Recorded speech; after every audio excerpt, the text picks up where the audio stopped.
नमस्कार दोस्तों, स्वागत है आप सभी का एक बार फिर से राजू सर के नाम से इस यूट्यूब चैनल के अंदर एमसीक्यू वीडियो की इस कड़ी के अंदर एक और नया एमसीक्यू हम लेके आए हैं। लास्ट वीडियो लेक्चर के अंदर हमने IGNOU post basic entrance exam के 100 क्वेश्चंस जो है उनकी आंसर जहां पे हमने बताए थे। अब हम आगे के बचे हुए 20 क्वेश्चंस के आंसर इस वीडियो लेक्चर में लेके आए हैं। पार्ट 1 आप जरूर देखें, 100 क्वेश्चन जो है उनके आंसर्स हमने वहां पे पुट डाउन किए हैं। और अब पार्ट 2 के अंदर 101 से लेके 120 क्वेश्चन जो है उनके क्या राइट आंसर है उनके बारे में हम यहाँ पे बात करने वाले हैं। तो आप लोगों से गुजारिश है फटाफट से वीडियो को लाइक और शेयर कर दीजिए ताकि मैक्सिमम लोग जो है इसका आंसर देख पाए और क्वेश्चंस को समझ पाए और अपना जवाब जो है वो दे पाए। तो शुरू करते हैं next MCQ that is 101। Question पूछा गया था, all of the following are the sign of pregnancy induced hypertension except. Question आपको पूछा कि प्रेगनेंसी इंड्यूस्ड हाइपरटेंशन के सारे साइन है, प्रेगनेंसी इंड्यूस्ड हाइपरटेंशन के सारे साइन है, एक को छोड़ के एक्सेप्ट का क्वेश्चन था। फर्स्ट था हाई ब्लड प्रेशर, सेकंड था प्रोटीन यूरिया, थर्ड है जनरलाइज न्यूरल्जिया और फोर्थ है एडिमा। तो प्रेगनेंसी इंड्यूस्ड हाइपरटेंशन का एक साइन है हाई ब्लड प्रेशर, बीपी ज्यादा होता है। प्रोटीन यूरिया वहां पे देखने को मिलता है due to the renal injury और उसकी वजह से एल्बुमिन की कमी से जनरलाइज एडिमा होता है। लेकिन जनरलाइज न्यूरल्जिया नहीं होता, ये नर्वस सिस्टम की बीमारी है जिसका संबंध pregnancy induced hypertension pre eclampsia या इक्लेम्सिया से नहीं है, क्योंकि यही प्रेगनेंसी इंड्यूस्ड हाइपरटेंशन आगे जाके क्या बनता है, प्री इक्लेम्सिया, और ये प्री इक्लेम्सिया आगे जाके क्या बनता है, इक्लेम्सिया। तो यहाँ पे बहुत इंपॉर्टेंट समझने वाली बात है, करेक्ट आंसर क्या जाएगा, सी। न्यूरल्जिया इसका पार्ट नहीं रहेगा, एक्सेप्ट का क्वेश्चन था, सी बिल्कुल करेक्ट आंसर है। आगे लेके चलता हूं, नेक्स्ट देखिएगा। One of the following complication is risk factor for the delayed postpartum haemorrhage. Question ने पूछा है कि एक लेडी के अंदर डिलेड पोस्टपार्टम हेमरेज, डिलेड होता है 24 आवर्स के बाद में, है ना, विद इन 24 आवर्स जो है वो अर्ली पीपीएच होता है, एक लेट पीपीएच होता है। तो अर्ली 24 आवर्स से पहले, उसके बाद में, और जो 42 दिन होते हैं उससे पहले पहले जो अगर हेमरेज हो पोस्टपार्टम पीरियड में उसको डिलेड काउंट करते हैं। तो उसके सारे रिस्क फैक्टर है ना, मतलब कौन सा रिस्क फैक्टर है, पहला है सर्वाइकल लैसिरेशन, सेकंड है यूट्राइन सब इन्वोल्यूशन, थर्ड है क्लोटिंग डेफिशिएंसी और फोर्थ है पेरिनियल लैसिरेशन। तो ज्यादातर डिलेड जो पीपीएच होता है उसका कारण जो है वो इन्फेक्शन होता है ना। डिलेड पीपीएच होने का कारण ज्यादातर क्या रहता है, इन्फेक्शन रहता है। और यहाँ पे इन्फेक्शन जो है यूट्राइन इन्वोल्यूशन नहीं होने देगा, इसको बोलते हैं यूट्राइन सब इन्वोल्यूशन। तो बी यहाँ पे करेक्ट आंसर है। डिलेड पीपीएच जो होता है वो यूट्राइन सब इन्वोल्यूशन के कारण होता है, बी करेक्ट आंसर है। ए सी और डी तीनों ही खोटे जवाब है, ये अर्ली पीपीएच के साइन हो सकते हैं, डिलेड का पूछा इसलिए बी करेक्ट आंसर है। Immediate action a nurse should take a woman is in labour has fetal distress. Lady labour में है और फीटल डिस्ट्रेस हो रहा है, मतलब आपने फीटल हार्ट रेट असेस किया, आपको मिला वहां पे फीटल डिस्ट्रेस, तो इमीडिएट एक्शन क्या रहेगा। तो जब भी फीटल डिस्ट्रेस हो तो सबसे पहला और इमीडिएट एक्शन हमेशा क्या रहता है, monitor fetal heart rate, oxygen inhalation, put the woman in left lateral position और स्टॉप ऑक्सीटोसिन ड्रिप। तो क्वेश्चन में कहीं भी ऑक्सीटोसिन का लिखा हुआ नहीं है, फीटल हार्ट रेट मॉनिटर कर चुके हैं इसीलिए फीटल डिस्ट्रेस हुआ है, तो ए और डी तो हो नहीं सकता।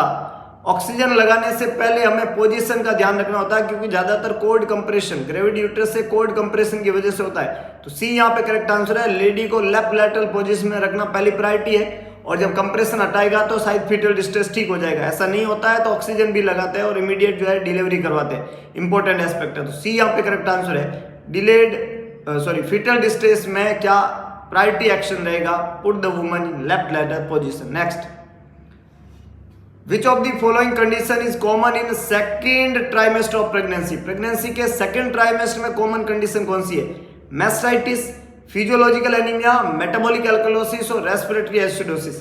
प्रेगनेंसी के सेकेंड ट्राइमेस्टर में ना, सेकेंड ट्राइमेस्टर में कौन सी कंडीशन जो है वो देखने को मिलेगी। सेकेंड ट्राइमेस्टर जो है उसमें वॉल्यूम बढ़ता है, क्या बढ़ता है, वॉल्यूम, है ना, हाइपर वॉल्यूमिया हो जाता है। प्रेग्नेंट लेडी में क्या हो जाता है, हाइपर वॉल्यूमिया। और हाइपर वॉल्यूमिया जो होता है वो डाइल्यूशन का काम करता है, क्या काम करता है, डाइल्यूशन का। और डाइल्यूशन की वजह से आरबीसी के नंबर कम देखने को मिलते हैं लेडी में, जबकि कम होते नहीं है। हाइपर वॉल्यूमिया कारण और डाइल्यूशन कारण कम आरबीसी को होना फिजियोलॉजिकल एनीमिया कहलाता है, जो प्रेगनेंसी से संबंधित एनीमिया है। सेकंड ट्राइमेस्टर में ऐसा होता है। तो बी यहाँ पे करेक्ट आंसर है। सेकंड ट्राइमेस्टर का कॉमन साइन यहाँ पे पूछा गया था। आगे लेके चलता हूँ, नेक्स्ट देखिएगा। पूछा गया है फिजियोलॉजिकल जॉन्डिस जो है वो न्यूबॉर्न बेबी में जनरली होता है। फिजियोलॉजिकल और पैथोलॉजिकल दो जॉन्डिस होते हैं न्यूबॉर्न में। जो 24 घंटे के अंदर अंदर हो उसको फिजियोलॉजिकल पैथोलॉजिकल जॉन्डिस कहते हैं। क्या बोलते हैं उसको? पैथोलॉजिकल। और जो 24 घंटे के बाद हो, आफ्टर 24 आवर्स हो, उसको फिजियोलॉजिकल जॉन्डिस कहते हैं। जॉन्डिस दो तरीके के होते हैं, पैथोलॉजिकल और फिजियोलॉजिकल। जो 24 घंटे के अंदर अंदर हो वो फिजियोलॉजिकल है, पैथोलॉजिकल है, और जो 24 घंटे के बाद हो उसको फिजियोलॉजिकल कहते हैं। आपको क्वेश्चन ने पूछा 24 घंटे के बाद वाला मतलब फिजियोलॉजिकल, आफ्टर 24 आवर्स और टिल 7 दिन लाइफ के जो रहते हैं, ए यहाँ पे करेक्ट आंसर है। ये डेफिनेशन फिजियोलॉजिकल जॉन्डिस की है, 24 घंटे के बाद वाली। 24 घंटे के अंदर अंदर पैथोलॉजिकल, 20 घंटे के अंदर भी पैथोलॉजिकल, और 20 घंटे के बाद नहीं, 24 घंटे के बाद, क्योंकि 21वें घंटे पे जो होगा वो भी पैथोलॉजिकल है। पैथोलॉजिकल 24 घंटे के अंदर अंदर वाला जॉन्डिस होता है और फिजियोलॉजिकल 24 घंटे के बाद वाला होता है। ए करेक्ट आंसर है। आगे लेके चलता हूं, नेक्स्ट देखिएगा। क्वेश्चन था stopping is the process. Stopping का जो प्रोसेस होता है, all of the following accept. Stopping का जो प्रोसेस है किसी भी इंस्टीट्यूट में, स्टॉपिंग का जो प्रोसेस है उसके सारे प्रोसेस के सारे पार्ट है, ए को छोड़ के। तो सिलेक्टिंग स्टाफ, बिल्कुल स्टाफ को सिलेक्ट किया जाता है, ट्रेंड किया जाता है स्टाफ को, रिटेन भी करते हैं स्टाफ को, लेकिन स्टाफिंग प्रोसेस के अंदर रिमूविंग स्टाफ नहीं आता है। डी यहाँ पे करेक्ट आंसर है। कौन सा नहीं आता है ये पूछा गया था, एक्सेप्ट का क्वेश्चन था, रिमूविंग स्टाफ यहाँ पे नहीं आएगा। आगे लेके चलता हूँ, नेक्स्ट देखिएगा। क्वेश्चन पूछ रहा है one of the following is disadvantage of primary care. Disadvantage पूछा है प्राइमरी केयर का। Disadvantage, job satisfaction is the advantage of primary care, personalised is the advantage of primary care, expensive is the disadvantage, महंगा होता है primary care, बिल्कुल सही है, और less confusion is the advantage of primary care. तो option A, B और D तो एडवांटेज है और सी डिसएडवांटेज है। एक्सपेंसिव होता है, ये डिसएडवांटेज है। होना क्या चाहिए? सस्ता, लेकिन होता है महंगा, क्योंकि प्राइमरी केयर एक एक्सपेंसिव प्रोसेस है। C is the correct one. All of the following statement explain standard except. सारे स्टेटमेंट स्टैंडर्ड के बारे में बताता है, एक को छोड़ के। फर्स्ट है measure quality of work, develop alternatives, realistic, based on historical fact. तो किसी भी चीज के स्टैंडर्ड के बारे में क्वालिटी वर्क बताएगा, अल्टरनेटिव डेवलप कितना हो रहा है, वो अल्टरनेटिव कितना बन रहा है दूसरों का, ये भी बताएगा, और रियलिस्टिक चीजें हैं तो ये उसकी स्टैंडर्ड के बारे में बताएगा।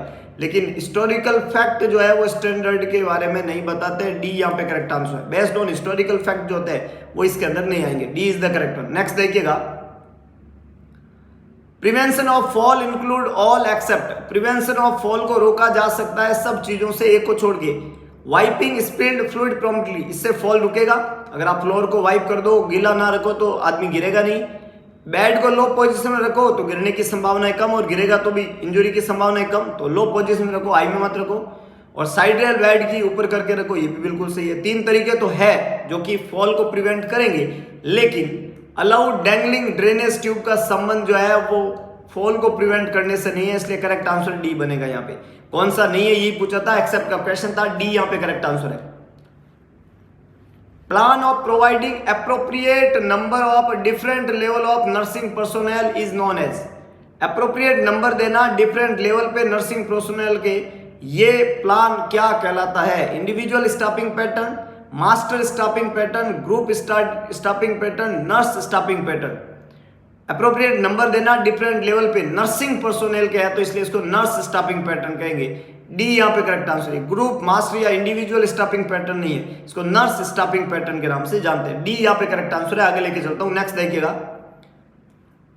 Issue related to the nurse include all except. Nurse से रिलेटेड इश्यू होते हैं सारे, एक को छोड़ के। Increase workload is the issue, poor pay structure is the issue, lack of security is the issue. ये सारे इश्यू है नर्सेज के, लेकिन कम्युनिटी पॉलिसी जो है वो नर्स का इश्यू नहीं है कि नहीं है? तो सी यहाँ पे करेक्ट आंसर रहेगा। सवाल में ये पूछा है कौन सा इश्यू नर्स से संबंधित नहीं है, तो नर्सेज से संबंधित इश्यू की हमने बात की। वर्कलोड होता है, पे स्ट्रक्चर का प्रॉब्लम है, पुअर है, सिक्योरिटी नहीं है, ये इश्यू होते हैं बिल्कुल। सी यहाँ पे करेक्ट आंसर है। भोर कमेटी रिपोर्ट वाज सबमिटेड, कब सबमिट हुई है? 1943 to 46 में भोर कमेटी की रिपोर्ट सबमिट हुई है। ए करेक्ट आंसर है। बी, सी और डी तीनों ही खोटे जवाब है। भोर कमेटी की रिपोर्ट कब सबमिट हुई ये पूछा गया था, तो 43 to 46 ये रिपोर्ट सबमिट हुई भोर कमेटी की। आगे लेके चलता हूं, नेक्स्ट देखिएगा।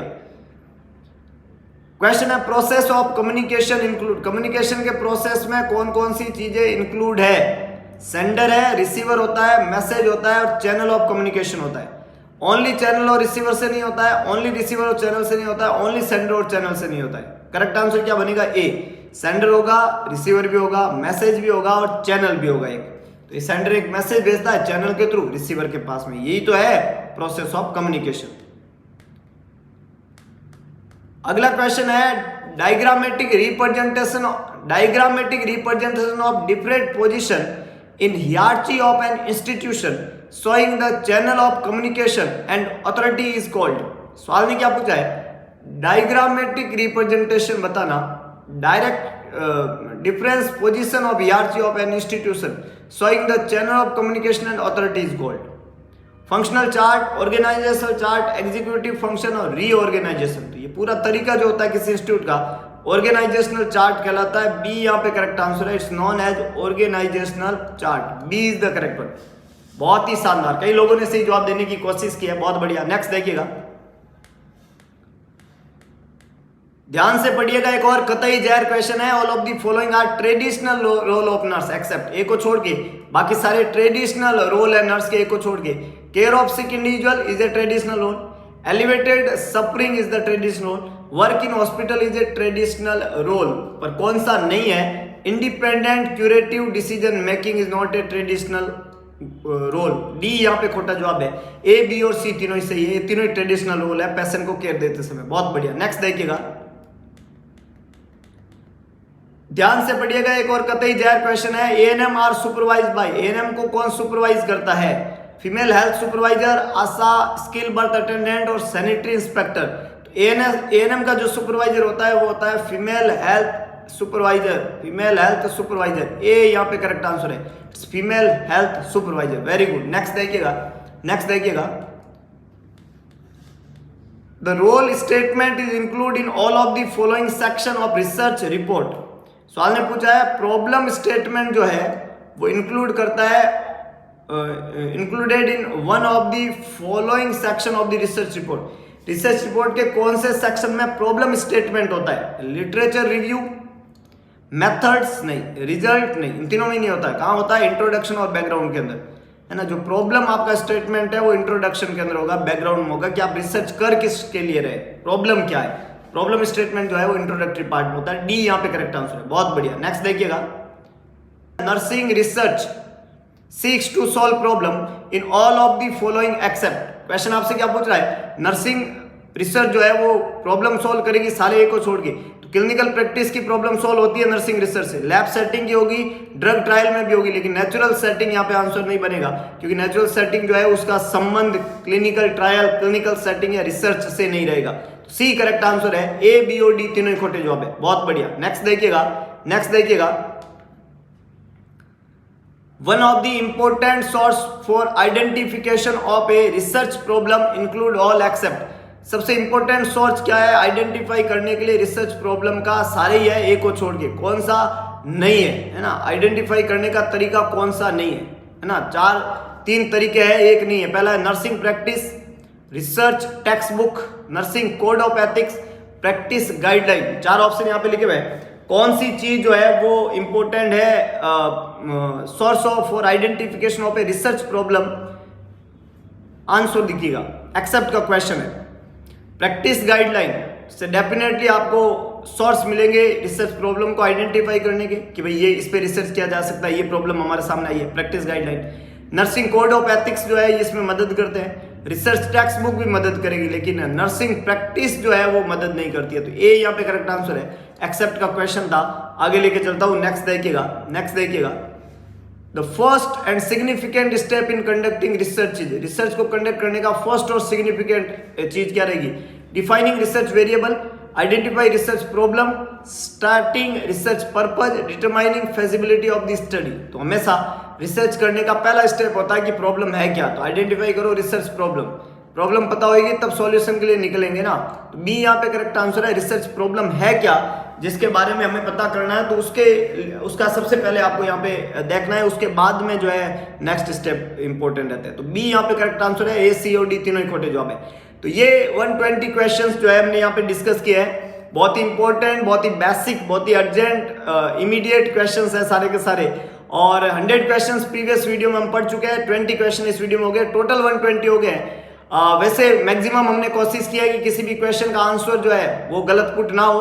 फिर भी अगर एक दो क्वेश्चन ऊपर नीचे हो गए हैं तो जो है आप ज़्यादा हेडेक ना ले और उसको करेक्ट कर देवें, कोई इश्यू वाली बात नहीं है। और इम्पोर्टेंट एस्पेक्ट है कि अगर आपको ये वीडियो पसंद आए तो वीडियो को लाइक और शेयर करें, मैक्सिमम लोगों तक पहुंचाए ताकि वो लोग भी इन चीज़ों के बारे में जान पाए। तो मिलेंगे दोबारा एक नए वीडियो लेक्चर के साथ में। आप लोगों से गुजारिश है शेयर जरूर करें, क्योंकि भगवान कृष्ण ने कहा था कि सारथी बने स्वार्थी ना बने। तो दिखा दीजिए सारथीपन और कर दिखाइए ऐसा कि दुनिया करना चाहिए आपके जैसा। अगर आप कुछ बेहतरीन बढ़िया कंसेप्चुअल सुन रहे हैं, पढ़ रहे हैं, देख रहे हैं तो आप बेहतरीन प्लेटफॉर्म पे। मिलेंगे दोबारा नए MCQ सेशन के साथ में, तब तक के लिए जय हिंद, जय भारत, जय महाकाल।